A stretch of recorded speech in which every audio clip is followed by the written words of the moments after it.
One of the best features of Samsung Galaxy S23 Ultra is the 10x optical zoom. For some reason, Samsung Galaxy S24 Ultra may lose this capability.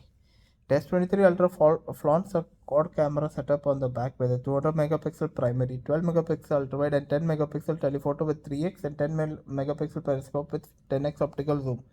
It can digitally zoom up to 100x. When it comes to long range zoom camera, S23 Ultra is the best in the market and nothing can touch it. But previous rumors hinted Samsung may change things a bit in the next iteration, claiming that it will be feature a more optimized version of 200 megapixel, the same 12 megapixel ultra wide, a new 50 megapixel 3x telephoto camera, and a 10 megapixel periscope camera.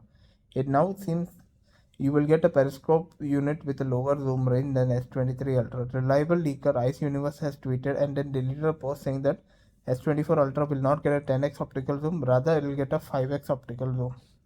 It is unclear at this stage whether it will get a periscope zoom at all, but really hope this news is not true, as we really need the 10x camera to make this phone stand out.